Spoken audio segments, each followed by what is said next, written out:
നമസ്കാരം പ്രിയ പ്രേക്ഷകർക്ക് ടാക്ടിക്സിലേക്ക് സ്വാഗതം.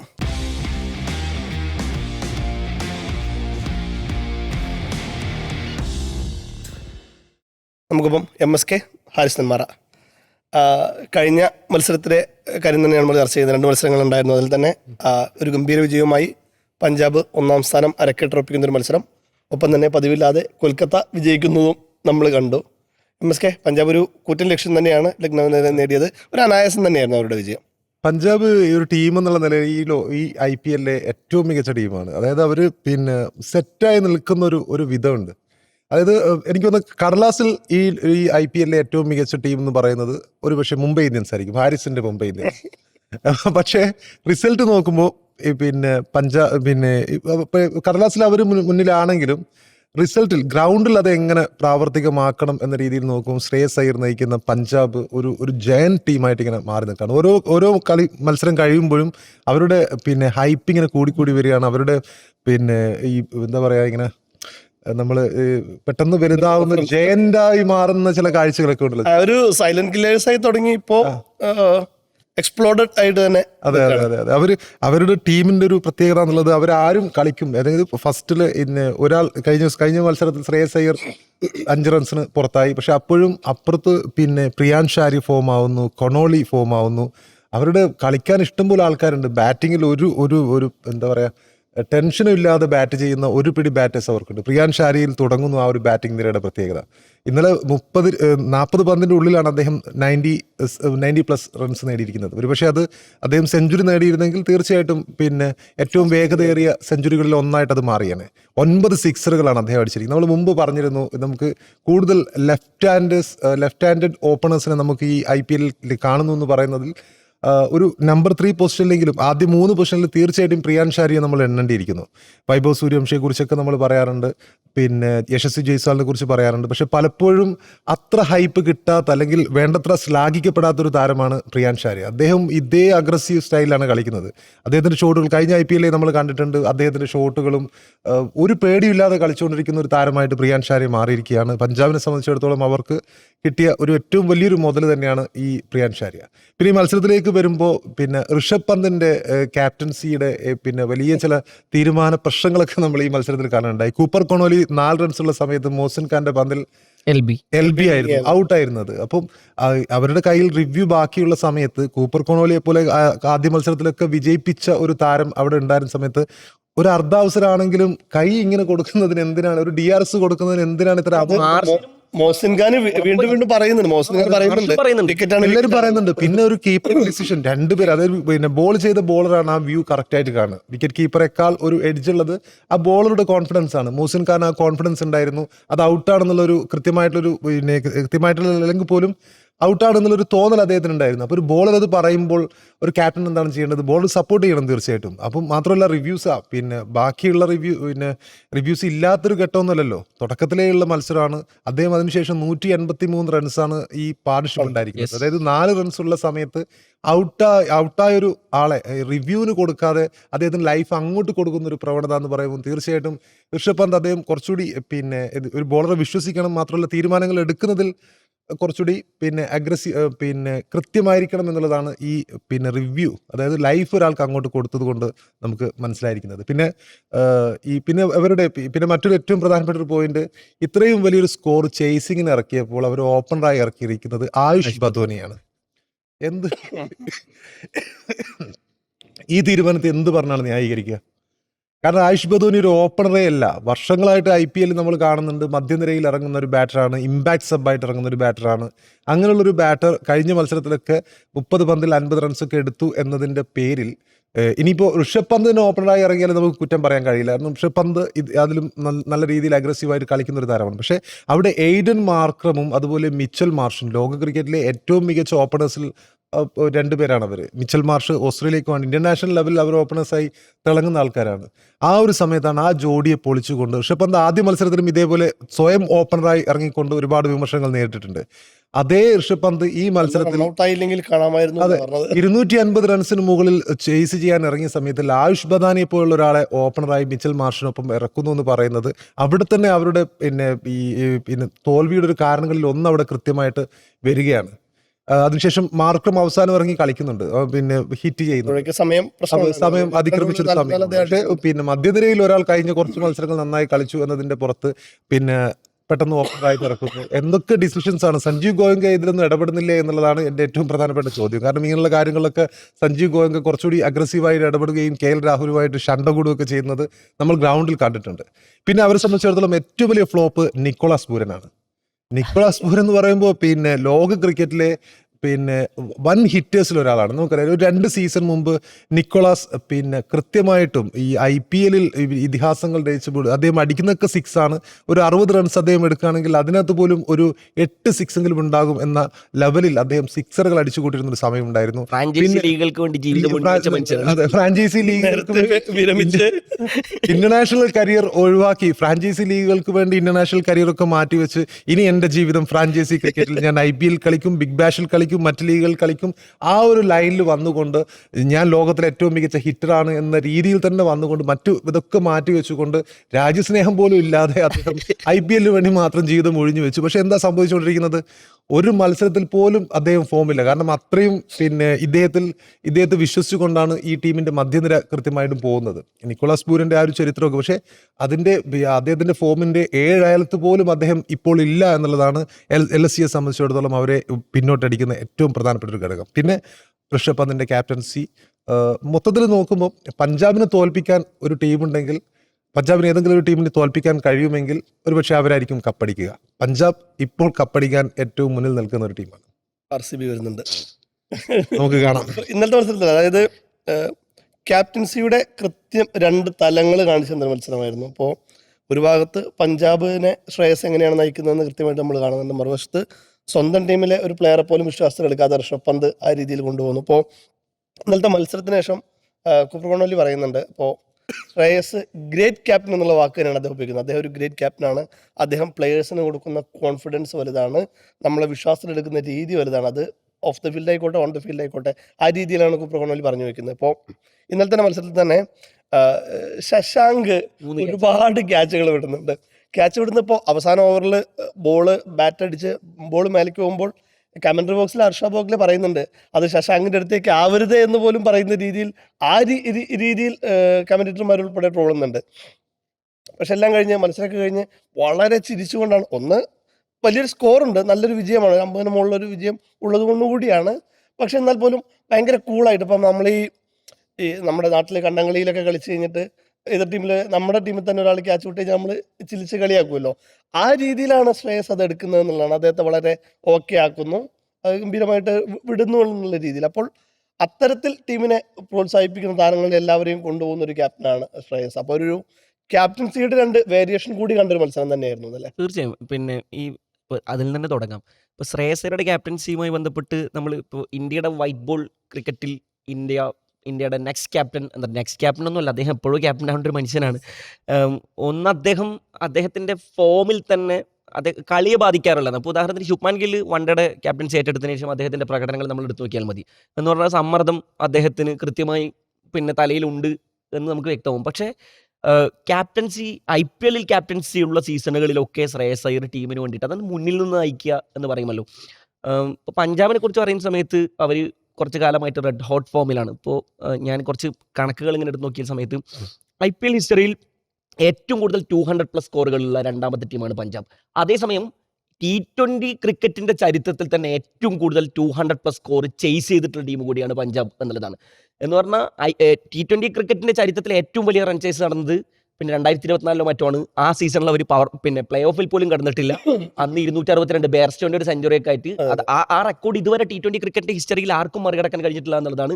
ആ സീസണിൽ അവർ പ്ലേ ഓഫ് പോലും കാണാത്ത സീസണാണ് എന്ന് ആലോചിക്കുന്നത്. അപ്പോൾ പഞ്ചാബ് എന്ന് പറയുന്ന ഒരു ടീമിന് അധികം ഫാൻ ബേസ് ഇല്ലാത്തത് കൊണ്ട്, എന്നാൽ ഒരു ഇതിഹാസ തുല്യമായ ഒരുപാട് കിരീടങ്ങളുടെ കണക്ക് പറയാനില്ലെങ്കിലും ഇതിഹാസ തുല്യമായ ഒരുപാട് റെക്കോർഡുകൾ അവരുടെ പേരിലുണ്ട് എന്നുള്ളതാണ്. ഈ സീസണിലേക്ക് തന്നെ നമ്മൾ എടുത്ത് നോക്കൂ. ഇപ്പോൾ ഇപ്പോൾ കൂപ്പർ കണ്ണൂരിൻ്റെ കാര്യം നമ്മൾ പറഞ്ഞല്ലോ, മുഹ്സിൻ ഖാൻ്റെ ഒരു തിരിച്ചുവരവ് കണ്ട ഒരു മത്സരം, കംബാക്ക് എന്ന് പറഞ്ഞാൽ കുറേ കാലത്തിന് ശേഷം അദ്ദേഹം തിരിച്ചു വരുന്നത്. ആ വിക്കറ്റ് അദ്ദേഹത്തിന് കിട്ടിയിരുന്നെങ്കിൽ പവർ പ്ലേയിൽ അത്രയും റൺസ് വഴങ്ങില്ലായിരുന്നു. 3 ഓവർ 40 റൺസാണ് പവർ പ്ലേയിൽ വഴങ്ങിയത്. പിന്നെ പ്രിയാൻ ഷാരി എടുത്തിട്ട് അലക്കുന്നതാണ് മുഹ്സിൻ ഖാനെ കണ്ടത്.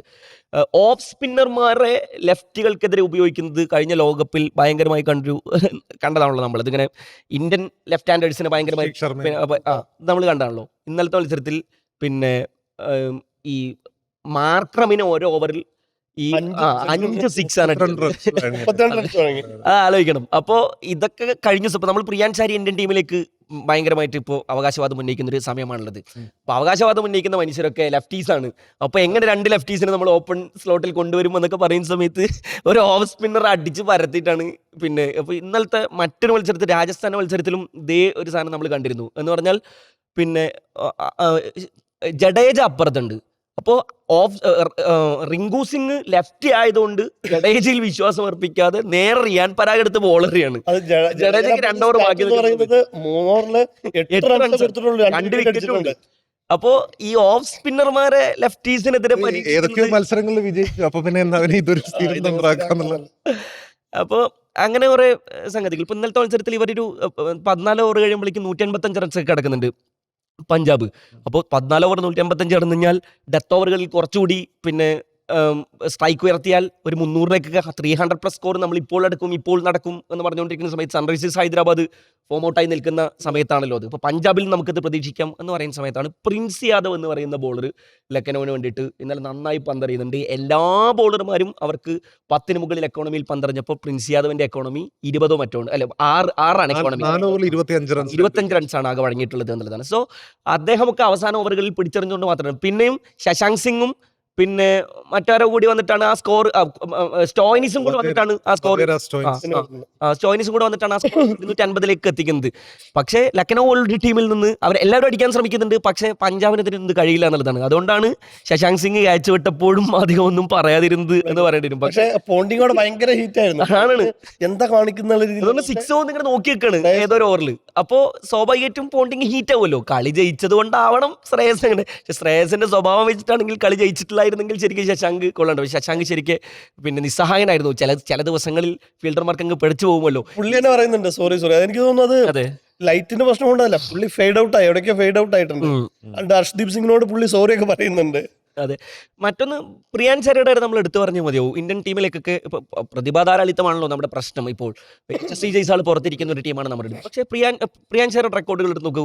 കഴിഞ്ഞ സീസൺ മുതൽ ഇതുവരെയുള്ള റെക്കോർഡുകൾ എടുത്ത് പരിശോധിച്ച് നോക്കിക്കഴിഞ്ഞാൽ IPL 2025 മുതൽ ഇതുവരെയുള്ള റെക്കോർഡുകൾ എടുത്ത് പരിശോധിച്ച് നോക്കിക്കഴിഞ്ഞാൽ IPL ആദ്യത്തെ 5 മികച്ച സ്ട്രൈക്ക് റേറ്റ് ഉള്ള താരങ്ങളിൽ പ്രിയാൻ ഷാരിയുടെ പേരുണ്ട് എന്നുള്ളതാണ്. കഴിഞ്ഞ സീസണിൽ അദ്ദേഹം 400 മുകളിൽ സ്കോർ ചെയ്യുന്നു, 1 സെഞ്ചുറിയും 2 50-ആണുള്ളത്. ഈ സീസണിൽ 5 മത്സരം പൂർത്തിയാകുമ്പോഴേക്കും 2 50 കഴിഞ്ഞു. നമ്മൾ വൈഭവ് സൂര്യവംശി വല്ലാതെ അതൊന്ന് അത്ര ഫാൻ ബേസ് ഇല്ലാത്ത ടീം ആയതുകൊണ്ട് കൂടിയാണ് എന്ന് ആലോചിക്കണം പഞ്ചാബിന്. പക്ഷേ പഞ്ചാബ് അപ്പുറത്ത് ഇതുപോലത്തെ പ്രഭ്സിമ്രാൻ സിംഗ് ശരിക്കും കുറെ കാലമായി അദ്ദേഹമൊക്കെ ഇന്ത്യൻ ടീമിലേക്ക് അവകാശവാദം ഉന്നയിച്ചുകൊണ്ടിരിക്കുന്ന ഒരു മനുഷ്യനാണെന്നുള്ളത്. ഇന്നലത്തെ മത്സരത്തിൽ അദ്ദേഹം ഡക്കിന് പുറത്താവുന്നു. പക്ഷേ 2ാം വിക്കറ്റിൽ ആ 185 റൺസിന്റെ പാർട്ട്ണർഷിപ്പാണ് അവർക്ക് ഇത്രയും വലിയൊരു സ്കോർ സമ്മാനിച്ചത്. അത്രയും വലിയൊരു സ്കോറിലേക്ക് എത്താൻ പറ്റിയ മുതലുകൾ ഇപ്പോൾ ലക്നൗവില്ല. പ്രത്യേകിച്ച് നിക്കോളസ് പൂരൻ ഒരു ലൈഫ് കിട്ടിയതിന് ശേഷമാണ് ഈ 9 റൺസിന് 9 പുറത്തായത്. ഒരു ലൈഫ് കിട്ടിയിട്ട് പോലും അദ്ദേഹത്തിന് അത് മുതലാക്കാൻ കഴിഞ്ഞില്ല എന്നുള്ളതാണ്. സോ പഞ്ചാബിനെ പിടിച്ചാൽ കിട്ടാത്ത അവസ്ഥയിലാണുള്ളത്. പഞ്ചാബ് എങ്ങോട്ടാണ് ഈ പോക്കുന്നത്? പക്ഷേ ഇവരുടെ ഒരു പ്രശ്നം എന്താണെന്ന് വെച്ചാൽ പ്ലേ ഓഫിലേക്ക് കടക്കുന്നത് വരെയായിരിക്കും പ്ലേ ഓഫിൽ കൊണ്ട്. ഇപ്പോൾ ഇന്നലെ നമ്മൾ ആഴ്സണലിൽ കണ്ടിട്ടേ ഉള്ളൂ. ഒരർത്ഥത്തിൽ IPL ബോട്ട്ലേഴ്സ് ആണ് പഞ്ചാബ് എന്ന് പറയേണ്ടി വരും. അതിൽ തന്നെ പഞ്ചാബിന്റെ 254 190 വരുന്നത് വെറും സിക്സറുകളുടെയും ബൗണ്ടറികളുടെയും മാത്രമാണ്. അതിൽ തന്നെ 21 സിക്സറും 16 ബൗണ്ടറിയാണ് പഞ്ചാബ് അടിച്ചു കൂട്ടുന്നത്. ശരിക്കും ഈ പോക്ക് പോവുകയാണെങ്കിൽ ഈ സീസണിലെ 300 ചിലപ്പോൾ പഞ്ചാബ് അടിക്കാനുള്ള സാധ്യതകളൊക്കെ കാണുന്നുണ്ട് അല്ലേ മെസ്സിക്ക്? തീർച്ചയായിട്ടും 300 അടിക്കുക മാത്രമല്ല കപ്പടിക്കാനും ഏറ്റവും സാധ്യതയുള്ള ടീമുകളിൽ ഡിസേർവ് ചെയ്യുന്ന ഒരു കപ്പ്. അതെ തീർച്ചയായിട്ടും. ഞാൻ പറയാൻ മറന്ന ഒരു സംഗതി ഉണ്ട്. ഇപ്പൊ ഋഷഭ് പന്ത് 2025 മെഗാ ഓപ്ഷന് മുമ്പ്, പിന്നെ മെഗാ ഓപ്ഷൻ കഴിഞ്ഞതിന് ശേഷം ഒരു ഇന്റർവ്യൂവിൽ അദ്ദേഹം ഇങ്ങനെ പറയുന്നുണ്ട്, ഞാൻ ഓപ്ഷനിൽ പേടിച്ചത് പഞ്ചാബ് എന്നെ ടീമിലെടുത്ത് കളയുമോ എന്നാണ്. കഴിഞ്ഞ സീസൺ മുതൽ പഞ്ചാബ് ഋഷഭ് പന്തിനെ ട്രോളിക്കൊണ്ടിരിക്കുന്നുണ്ട്. ഞങ്ങൾ ആവശ്യമുള്ളവർ എടുത്തിട്ടുണ്ട് ശ്രേയസ് അയ്യരുടെ ഫോട്ടോ വെച്ചിട്ട് പഞ്ചാബ് കഴിഞ്ഞ സീസണിലൊരു ഫോട്ടോ എന്തുകൊണ്ടായിരുന്നു പുള്ളി അങ്ങനെ പറഞ്ഞിരുന്നത്? എന്ന് പറഞ്ഞാൽ അദ്ദേഹത്തിന് പഞ്ചാബ് പോകാൻ ഇഷ്ടമല്ല എന്നാണ് ഋഷഭ് പന്ത് സ്റ്റേറ്റ്മെന്റ് ആയി പറയുന്നത്. സാധാരണ അതിന് അങ്ങനെ പറയാറില്ല. പഞ്ചാബ് എടുത്ത് കളയുമോ എന്ന് ഞാൻ ഭയന്നു പോയിരുന്നു എന്നാണ്. എന്നിട്ടാണ് ആ സീസണിൽ 10-25-26 കോടിക്ക് അദ്ദേഹത്തെ എടുക്കുന്നത്. ലക്നൌവിൽ ഇപ്പോൾ ഫ്ലോപ്പ് ആയിരുന്നു. ഇപ്പുറത്ത് ശ്രേയസ് അയ്യരാണെങ്കിൽ മികച്ച ഫോമിലാണ്. ഈ സീസണിലും പഞ്ചാബ് ആരാധകർ ഋഷഭ് പന്തിനെ ട്രോളിക്കൊണ്ടിരിക്കുന്നുണ്ട്. ഇതില് പഞ്ചാബ് എടുത്ത് കളയുമായിരുന്നു എന്നായിരുന്നല്ലോ പറയുന്നത്, ലക്നൗ എടുത്ത് കളയുമായിരുന്നു എന്നാണ് ശരിക്കും പറയേണ്ടിയിരുന്നത്. കാരണം ലക്നൌവിന് അങ്ങനെ ഒരു ചരിത്രമുണ്ട്, നിർത്തിപ്പൊരിച്ചൊരു ചരിത്രം അവിടെ ഉണ്ട്. ഗോയങ്കയുടെ മേ ബി പഞ്ചാബും ലക്നൗ പുള്ളിയോട് മാറിപ്പോയതാണ് ഡൗട്ട് ഉണ്ട്. എന്തായാലും പിന്നെ അതിനെ ഇന്നലെ ആദ്യത്തെ മത്സരത്തില് രാജസ്ഥാന് പരാജയപ്പെട്ടിട്ടുണ്ട്. കൊൽക്കത്ത ഇതാദ്യമായിട്ട് സീസണിലൊരു ജയം നേടുന്നു. അതിനു മുമ്പ് തന്നെ നമ്മള് കഴിഞ്ഞ ദിവസത്തെ ചർച്ചകളിലൊക്കെ MSK ആയിരുന്നു റിങ്കു സിംഗിനെ അടുത്ത് അലക്കിക്കൊണ്ടിരുന്നത്. റിങ്കു സിംഗിന് 5 6 അല്ലാതെ ഒരു തേങ്ങയില്ല എന്നൊക്കെ പറഞ്ഞു. പക്ഷെ റിങ്കു ഇന്നലെ ടീമിനെ ഒരു 6 അടിച്ചുകൊണ്ട് വിജയത്തിലെത്തിച്ചിരുന്നു. ഒപ്പം തന്നെ വരുൺ ചക്രവർത്തി എക്സ്പോസ്ഡ് ആയെന്ന് പറയുന്നുണ്ടായിരുന്നു. വരുൺ ചക്രവർത്തിയാണ് ഇന്നലെ player of the match 3 wicket എടുത്തത്. MSK അല്ല, ഇതിലിപ്പോ ഇവർക്ക് പ്രതിഭകളുള്ള താരങ്ങളാണ്. കാരണം ഇത്രയും പ്രതിഭകളുള്ള താരങ്ങൾ ഒരു ടീമിലേക്ക് എത്തുക എന്ന് പറയുമ്പോൾ നമുക്ക് അതിന്റെ ബുദ്ധിമുട്ട് അറിയാം. ഒരുപാട് കടമ്പകളിലൂടെ കടന്നുപോയി രാജ്യത്ത് 300-400 കോടിയോളം ജനങ്ങളുള്ള ഒരു രാജ്യത്ത് നിന്നാണ് ഒരു ടീമിലേക്ക്, ഒരു ക്രിക്കറ്റ് ടീമിലേക്ക് ഒരാൾ വരുന്നത്. അപ്പം പ്രതിഭയുടെ കാര്യത്തിൽ ഇവരൊന്നും ഒരു പ്രശ്നക്കാരോ അതോ അല്ല. ഫോം ഔട്ടാണ് മെയിൻ ആയിട്ടുള്ളത്. ഇപ്പം നമ്മൾ വിമർശിച്ചത് റിങ്കു സിംഗിനെ അല്ല, ബേസിക്കലി റിങ്കു സിംഗിനെ അല്ല, അദ്ദേഹത്തിന്റെ ഫോമിനെയാണ്. പിന്നെ അതുപോലെ വരുൺ ചക്രവർത്തിയുടെ ഫോമിനെയാണ്. കഴിഞ്ഞ കുറേ മത്സരങ്ങളിലായി അദ്ദേഹം ഫോം ഔട്ടായിരുന്നു. കഴിഞ്ഞ മത്സരത്തിലേക്ക് വരുമ്പോൾ കൃത്യമായിട്ടും പിന്നെ എനിക്കൊന്ന് കൊൽക്കത്ത ഒരു പരിധിവരെ തോക്കാൻ വേണ്ടി തന്നെയാണ്. ഇതും തോക്കും, ഇതും വേണ്ട, വയ്യ.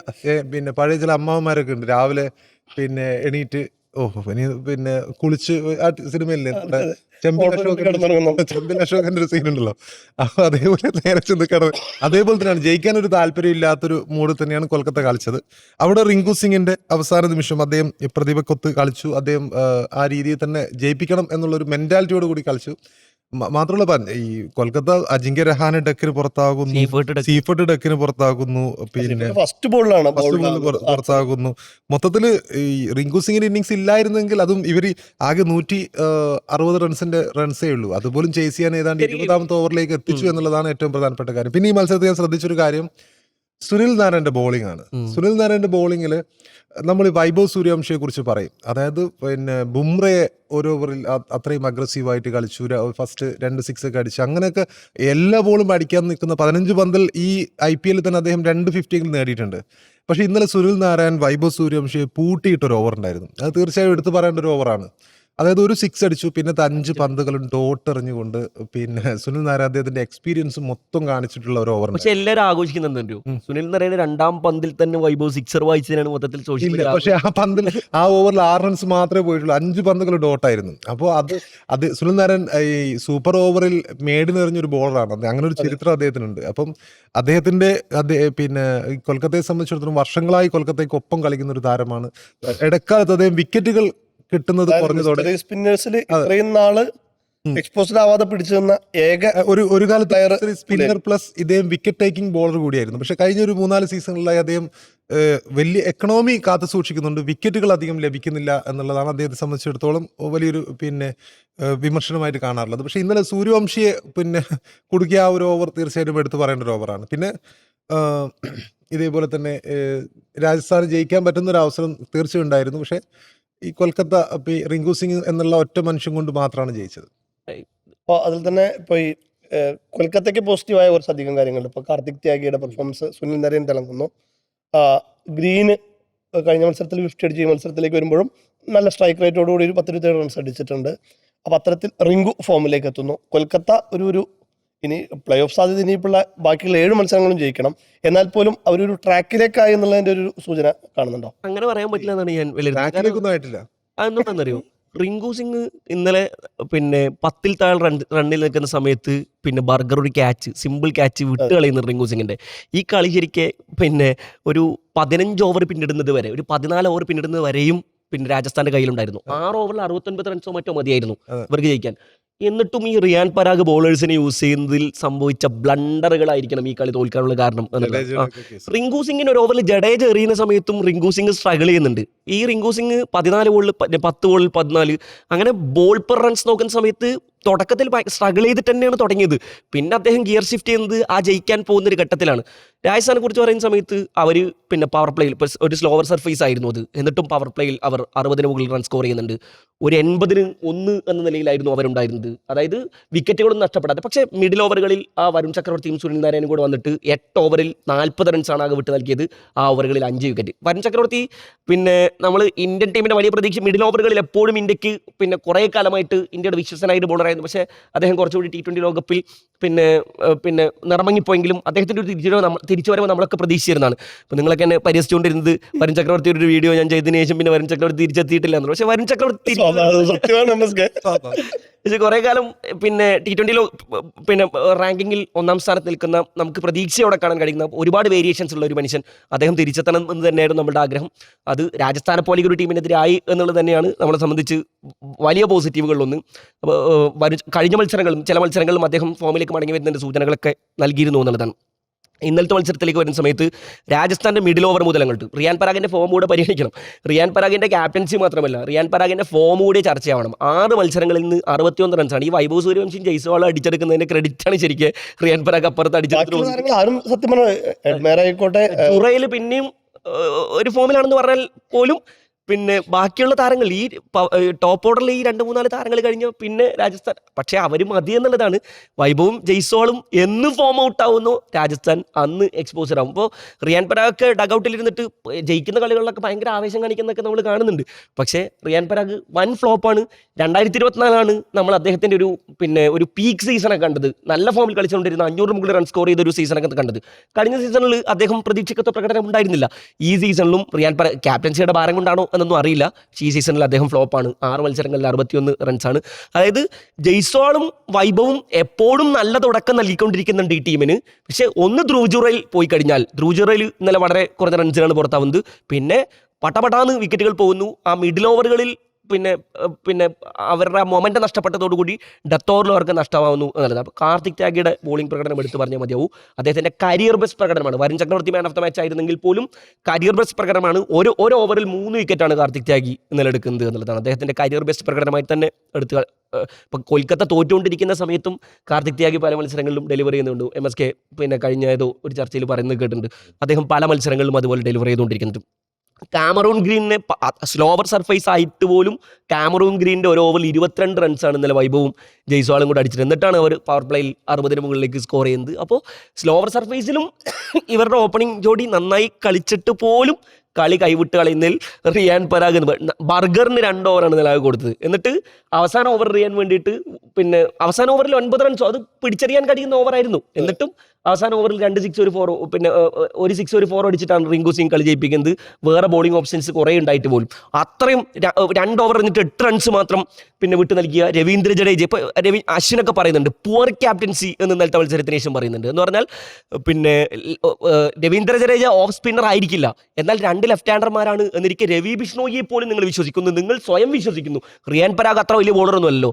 നിങ്ങൾ സ്വന്തത്തിൽ വിശ്വാസം അർപ്പിക്കുമ്പോൾ പോലും 2 ലെഫ്റ്റ് ഹാൻഡർമാരാണ് എന്ന പേരിൽ മാത്രം നിങ്ങൾ രവീന്ദ്ര ജഡേജയെ പോലൊരു ബോളറെ മാറ്റി നിർത്തിയതിൻ്റെ ഫലമാണ് നിങ്ങൾ ഈ കളിയിൽ അനുഭവിച്ചത് എന്ന് പറഞ്ഞിട്ട് ക്യാപ്റ്റൻസി പുവറാണ് എന്ന് പറഞ്ഞ അശ്വിനൊക്കെ ഇന്നലത്തെ മത്സരത്തിന് ശേഷം പിന്നെ വിലയിരുത്തുന്നുണ്ട് എന്നുള്ളതാണ്. സോ ഇന്നലത്തെ മത്സരം ശരിക്കും രാജസ്ഥാൻ ജയിക്കേണ്ട കളിയായിരുന്നിട്ട് പോലും റിയാൻ പരാഗ് കൊണ്ട് കൊടുത്ത കളിയാണ് എന്ന് വിലയിരുത്തേണ്ടി വരും. ഇന്നലെ 7 താരങ്ങളാണ് ഇന്നലെ പന്തെറിഞ്ഞിട്ടുള്ളത് രാജസ്ഥാൻ നിരയിൽ എന്നുള്ളതാണ്. വെറും പരീക്ഷണം. അതായത് അത്ര ഒരു ഹൈ സ്കോറിംഗ് ഗെയിമാണെങ്കിൽ കുഴപ്പമില്ല, അത് അത്ര വലിയൊരു സ്കോർ അല്ലാതിരുന്നിട്ട് പോലും വലിയ പരീക്ഷണത്തിന് മുതിർന്നു എന്നുള്ളത് തന്നെയാണ് ഏറ്റവും വലിയ പണി. ഒപ്പം തന്നെ ഒരു ചെറിയ കാര്യം കൂടി ആഡ് ചെയ്യാം. ഇപ്പോൾ വരുൺ ചക്രവർത്തിയുടെ ഒരു കാര്യം പറഞ്ഞു. അപ്പോൾ ഇർഫാൻ പത്താന് മുൻപ് പറഞ്ഞിട്ടുണ്ട് വരുൺ ചക്രവർത്തി എക്സ്പോസ്ഡ് ആവാനുള്ള പ്രധാനമാണ് അദ്ദേഹത്തെ ഈ പവർ പ്ലേയിൽ കുറച്ച് അധികമായിട്ട് ഉപയോഗിക്കുന്നതുകൊണ്ടുള്ളൊരു പ്രശ്നമാണെന്നുള്ള രീതിയിൽ, ഇപ്പോൾ 3-ാമത്തെ ഓവറിൽ 4-ാമത്തെ ഓവറിൽ തന്നെ എറിയിപ്പിച്ചുകൊണ്ടുള്ളൊരു ബുദ്ധിമുട്ടാണെന്നുള്ള രീതിയിൽ ഇർഫാൻ പത്താൻ ഒരു നിരീക്ഷണം നടത്തിയിരുന്നു. വരുണ് ഇന്നലെ ഫസ്റ്റ് ഓവർ എറിയാൻ വരുന്നത് 9-ാമത്തെ ഓവറിലാണ്. അത് ആ രീതിയിൽ തന്നെ അദ്ദേഹം പിടിക്കുന്നത്. അതായത് ഫസ്റ്റത്തെ വിക്കറ്റ് പോയതിനു ശേഷം 8-ാമത്തെ ഓവറിലാണ് 9-ാമത്തെ ഓവറിൽ തുടക്കത്തിലാണ് വിക്കറ്റ് പോകുന്നത്. അതിന് ശേഷമാണ് വരുൺ വരുന്നത്. അങ്ങനെ വരുൺ പിടിച്ചെടുത്ത ഒരു സ്ഥാനം. അപ്പോൾ വരുണിനെ വേണ്ട രീതിയിൽ പ്ലേസ് ചെയ്ത് കഴിഞ്ഞാൽ അദ്ദേഹത്തിൽ നിന്ന് ഇനിയും മാജിക് ഉണ്ടാവും എന്നുള്ളത് തന്നെയാണ് ഇർഫാൻ പത്തൻ ഉൾപ്പെടെയുള്ള ആൾക്കാരൊക്കെ പറഞ്ഞു വെക്കുന്നത്. ഈ പ്ലേസ്മെന്റിന്റെ കാര്യം പറഞ്ഞപ്പോഴാണ് ഇപ്പോൾ ഇതിൽ നേരെ രാജസ്ഥാനിലേക്ക് വരുമ്പോൾ ആരിസ് പറഞ്ഞാൽ ഒരു പോയിന്റ് എന്നുള്ളത്, ഈ ക്യാപ്റ്റൻസിയേക്കാൾ ഒരു ബാറ്റ്സ്മാൻ എന്ന നിലയിൽ റിയാൻ പരാഗ് പരാജയപ്പെടുകയാണ്. ഈ IPL പല ക്യാപ്റ്റന്മാരും അതൊരു പ്രിവിലേജ് ആയിട്ട് എടുക്കുകയാണ്. അത് ക്യാപ്റ്റൻസി ഉള്ളത് കൊണ്ട് ഞങ്ങൾ പരാജയപ്പെട്ടാലും കുഴപ്പമില്ല എന്ന രീതിയിൽ കളിക്കുന്ന ഒരു 3-4 ക്യാപ്റ്റന്മാരെങ്കിലും ഉണ്ട്. ഋതുരാജ് ഗെയ്ക്വാദ് ഉണ്ട്, കൈയുണ്ട്. ഋതുരാജ് ഗെയ്ക്വാദ് അവിടെ ഉണ്ട്, പിന്നെ നമ്മുടെ രഹാനെ അവിടെ ഉണ്ട്. അങ്ങനെ കുറേ പേര്. ക്യാപ്റ്റൻസി എന്നുള്ളത് അത് അവർ കൃത്യമായിട്ടും കണ്ട് മനസ്സിലാക്കേണ്ടത് ശ്രേയസ് അയ്യരിൽ നിന്നാണ്. കാരണം ശ്രേയസ് അയ്യർ ക്യാപ്റ്റനാണ്. അദ്ദേഹം ടീമിന് ക്യാപ്റ്റൻ എന്നുള്ളത് അവരുടെ ഡെഫിനിഷൻ തന്നെ ടീമിനെ മുന്നിൽ നിന്ന് നയിക്കുക എന്നുള്ളതാണ് ക്യാപ്റ്റന്റെ ഡെഫിനിഷൻ. പക്ഷേ പിന്നെ ഇവരുടെ വൈഭവ് സൂര്യവംശിയും പിന്നെ യശസ്വി ജയ്സ്വാളും കളിക്കുന്നതിന്റെ ഫലം പിന്നെ ആ ഒരു ഇത് പിന്നെ എടുക്കുകയാണ്, ഒരു ക്രെഡിറ്റ് എടുക്കുകയാണ് എന്നത് കുറച്ച് കടന്ന പിന്നെ വാദമായിരിക്കാം. എങ്കിൽ കൂടിയും അതിനകത്ത് ചെറിയ ചില സത്യങ്ങളൊക്കെ ഉണ്ട്. ക്യാപ്റ്റൻ എന്നുള്ള രീതിയിൽ ഇദ്ദേഹം ചെയ്യേണ്ടത് ഇദ്ദേഹത്തിന്റെ പൊസിഷൻ കൃത്യമായിട്ടും സഞ്ജു സാംസൺ ഇല്ലാത്ത സമയത്ത് അദ്ദേഹത്തിന്റെ പൊസിഷൻ കൃത്യമായിട്ടും നമ്പർ 3 ആണ്. നമ്പർ 3 ധ്രുവ് ജുറേലിന് യാതൊരു കാര്യമില്ല. അദ്ദേഹത്തിന്റെ കറക്റ്റ് പൊസിഷൻ, അദ്ദേഹം ഈ പിന്നെ 400-ലധികം റൺസ് നേടിയ സീസൺ ഉണ്ടല്ലോ, ആ സീസണിൽ അദ്ദേഹം നമ്പർ 3 പൊസിഷനിലാണ് കളിച്ചിരുന്നത്. അപ്പം ആ പൊസിഷനിൽ നന്നായിട്ട് ബാറ്റ് ചെയ്തിരുന്ന, അതായത് നല്ല ഫോമിൽ അദ്ദേഹത്തിന്റെ ഏറ്റവും ഐഡിയൽ ആയ പൊസിഷനിൽ ബാറ്റ് ചെയ്യേണ്ടിയിരുന്ന ആ പൊസിഷൻ 5-മനായോ 6-മനായോ ഇറങ്ങുന്ന ധ്രുവ് ജുറേലിന് കൊടുത്തുകൊണ്ട് ഇദ്ദേഹം എന്തിനാണ് പുറകിലേക്ക് മാറുന്നത്? അവിടെ കൃത്യമായിട്ടും ഒരു ക്യാപ്റ്റൻ എന്നുള്ള മുന്നിൽ നിന്ന് നയിക്കേണ്ട ക്യാപ്റ്റൻ ഒരു പടി പുറകിലേക്ക് നിൽക്കുന്നു എന്നൊരു ഫീലിംഗ് ആ ഒരു ബാറ്റിംഗ് ഓർഡറിൽ തന്നെ നമുക്ക് കാണാൻ കഴിയുന്നുണ്ട്. അപ്പം തീർച്ചയായിട്ടും ഈ ക്യാപ്റ്റൻസി പക്ഷേ കഴിഞ്ഞ മത്സരങ്ങളിലൊക്കെ നന്നായിട്ട് തന്നെയാണ് ഈ റിയാൻ പരാഗ് ക്യാപ്റ്റൻസി മുന്നിൽ നിന്നല്ല, തീരുമാനങ്ങളൊക്കെ കറക്റ്റ് ആയിരുന്നു. കഴിഞ്ഞ മത്സരത്തിൽ ഈ ടാക്ടിക്കൽ 7 ബോളർമാരെ യൂസ് ചെയ്തിട്ട് ഇടക്ക് അദ്ദേഹത്തിനും ഒരു ഓവർ എറിയണം എന്നൊക്കെയുള്ള രീതിയിലൊക്കെ പന്ത് ഓഫ് സ്പിന്നർ ആയിരുന്നു. അത് നേരത്തെ പറഞ്ഞ അതേ പ്രശ്നമാണ്. അതായത് ലെഫ്റ്റ് ഹാൻഡർ വരുമ്പോൾ ഓഫ് സ്പിന്ന് കൊണ്ട് കീഴ്പ്പെടുത്താം എന്നുള്ളത് എപ്പോഴോ ഒരു ചക്ക വീണ് മുയൽ ചത്തു, പിന്നെയും അത് എല്ലായ്പ്പോഴും സാധിക്കും എന്നുള്ള ഒരു രീതിയിൽ കാണുമ്പോഴാണ്. അപ്പം തീർച്ചയായിട്ടും ഈ രാജസ്ഥാൻ റോയൽസിനെ സംബന്ധിച്ചിടത്തോളം റിയാൻ പരാഗ് അദ്ദേഹത്തിന്റെ ബാറ്റിംഗ് പൊസിഷൻ കൃത്യമായി നിർണ്ണയിക്കേണ്ടത് വലിയൊരു പിന്നെ അത്യാവശ്യമായിട്ടുള്ളൊരു കാര്യമാണ്. പിന്നെയുള്ളത് മറ്റൊരു വെസ്റ്റ് ഇൻഡീസ് താരം ഷിംറോൺ ഹെറ്റ്മയർ. ഹെറ്റ്മയറും ഇതേപോലെ തന്നെ നിക്കോളാസ് പൂരനും ഹെറ്റ്മയർ 2 വെസ്റ്റ് ഇൻഡീസുകാർ. അവർ രണ്ടുപേരും വെസ്റ്റ് ഇൻഡീസുകാരായതുകൊണ്ട് പറയല്ല. ഈ പിന്നെ ഹെറ്റ്മയറും കഴിഞ്ഞ 2-3 സീസണുകളിലായി ഭയങ്കര ഫോമൗട്ടിലാണ് ഈ ടീമിന് വേണ്ടി കളിക്കുന്നത്. പക്ഷേ നിക്കോളാസ് പൂരന്റെയും ഹെറ്റ്മയറിന്റെയും കാര്യം നോക്കുന്ന സമയത്ത് നേരെ തിരിച്ചാണ്. ഹെറ്റ്മയർ രാജ്യത്തിന്റെ ജേഴ്സി വരുന്ന സമയത്ത് അദ്ദേഹം നല്ല ഡെലിവറി നമ്മൾ കാണാറുണ്ട്. എന്നാൽ ഫ്രാഞ്ചൈസി ലീഗ് കിട്ടുന്ന സമയത്ത് ഹെറ്റ്മയർ രാജ്യസ്നേഹിയാണ്, നിക്കോളാസ് പൂരൻ പിന്നെ രാജ്യത്തിന് വേണ്ടി കളിക്കുന്നില്ല എന്നുള്ളതാണ് ഇതിലുള്ളൊരു കാര്യം. അപ്പോൾ ഏതായാലും രാജസ്ഥാനെ സംബന്ധിച്ചിടത്തോളം ഈ കഴിഞ്ഞ മത്സരം ഒരു അലാറാമാണ്. അവർക്ക് പിന്നെ അവരുടെ ഈ പ്രശ്നങ്ങൾ കണ്ട് മനസ്സിലാക്കാനുള്ള, അല്ലെങ്കിൽ അതിന് പിന്നെ ഇനി ആവർത്തിക്കാൻ പാടില്ല എന്നുള്ള ഒരു അലാറാം തന്നെയാണ്. കൊൽക്കത്തയെ സംബന്ധിച്ചിടത്തോളം അവർ പ്രത്യേകിച്ച് ജയിക്കാൻ വേണ്ടി ആ ഫ്ലോയിലൊക്കെ ജയിച്ചു പോയി എന്നുള്ളത് മാത്രമാണ്. അവർ ജയിക്കാൻ വേണ്ടി പ്രത്യേകിച്ച് ഒന്നും ചെയ്തതായിട്ട് എനിക്ക് തോന്നുന്നില്ല. കാരണം ഒരു അജിങ്ക്യ രഹാനെയൊക്കെ പിന്നെ നെഗറ്റീവ് അതായത് പുള്ളിയുടെ ബോഡി ലാംഗ്വേജ് ഒക്കെ നമ്മൾ ഫസ്റ്റ് തന്നെ കാണുന്നുണ്ട്. അപ്പം പിന്നെ ഇത് ജയിച്ചില്ലെങ്കിലും ജയിച്ചല്ലോ എന്നുള്ള ലൈനിൽ തന്നെയാണ്. ഇന്നലത്തെ മാച്ച് നല്ലൊരു മൊമെന്റ് ഉണ്ടായിരുന്നത് കാമറൂൺ ഗ്രീന്റെ വിക്കറ്റ് ധ്രുവ് ജുറേലിന് മാത്രം അവകാശപ്പെട്ട ഒരു സംഭവം. അതിഗംഭീരമായ ഒരു സ്റ്റംപിംഗ് ആയിരുന്നു. ഡൈവ് ചെയ്ത് പോയി ഇതിലേക്ക് സ്റ്റംപിലേക്ക് നോക്കാതെ എറിഞ്ഞ് IPL ഹിസ്റ്ററി തന്നെ വൺ ഓഫ് ദ ബെസ്റ്റ് മൊമെന്റുകളിൽ ഒന്നായിരുന്നു അത്. ഇനിയിപ്പോ ഇന്നത്തെ മത്സരത്തിലേക്ക് വരുമ്പോൾ അരിസിന്റെ മുംബൈ ഇന്ത്യൻസ് ഇന്ന് ഗുജറാത്തിനെ നേരിടുകയാണ്. 1 ഫാമിലി എന്നാണ് വെപ്പ്, പക്ഷെ ആ ഫാമിലിക്കകത്ത് തന്നെ 4 ഫാമിലിയൊക്കെ ഉണ്ട്. എന്താ അരിസ? എനിക്ക് പ്രത്യേകിച്ച് പ്രതീക്ഷകളൊന്നുമില്ല. തിരിച്ചു വരട്ടെ ആഗ്രഹിക്കുന്നു. എല്ലാ വിലയിരുത്തലുകളും നമ്മൾ ഓൾറെഡി നടത്തി കഴിഞ്ഞാണ്. ഇനി വീണ്ടും വീണ്ടും പറഞ്ഞ് ചർവിത് കർമ്മണം കണക്കിന് ഇതിങ്ങനെ കുത്തിപ്പോക്കണ്ടല്ലോ. ജയിക്കട്ടെ, തിരിച്ചു വരട്ടെ. അല്ല, ഇതില് പിന്നെ ഗുജറാത്ത് അത്യാവശ്യം നല്ല ഫോമിലാണ്. എങ്കിൽ കൂടി ഗുജറാത്ത് ജയിക്കും എന്ന് പറയാം. എന്നാലേ മുംബൈ ജയിക്കും. അല്ല, ഇപ്രാവശ്യം മുംബൈ തന്നെ ജയിക്കും. കാരണം മുംബൈക്ക് പിന്നെ ആ ഫോമിലേക്ക് തിരിച്ചെത്തേണ്ടത് അത്യാവശ്യം. മുംബൈ ഇതുപോലെ പിന്നെ ഒരു സീസണിൽ അവസാനം 5 മത്സരങ്ങൾ ജയിച്ച് പ്ലേ ഓഫിലെത്തി കപ്പ് അടിച്ചൊരു സീസൺ ഉണ്ട്. പഴയ മുംബൈ ഫാൻ എന്നുള്ള നിലയ്ക്ക് ഞാൻ ഇപ്പോഴും അഭിമാനിക്കുന്ന ഒരു IPL മുഹൂർത്തമാണ്. മുംബൈ ജയിക്കട്ടെ. ഹാർദിക് പാണ്ഡ്യയെ കുറിച്ച് എന്തെങ്കിലും പറയണ്ട. ഹാർദിക് മുംബൈ ജയിക്കട്ടെ എന്ന് വാപ്പുറത്ത് Shubman Gill. Thank you MSK. അപ്പൊ എന്തായാലും ഇന്നത്തെ മത്സരത്തിന് ശേഷമുള്ള നമുക്ക് നാളെ വീണ്ടും ഇരിക്കാം. എന്തായിരിക്കും മുംബൈയുടെ വിധി എന്ന് കാത്തിരുന്ന് കാണാം. ടാക്ടിക്സ് അവസാനിക്കുകയാണ്. നമസ്കാരം.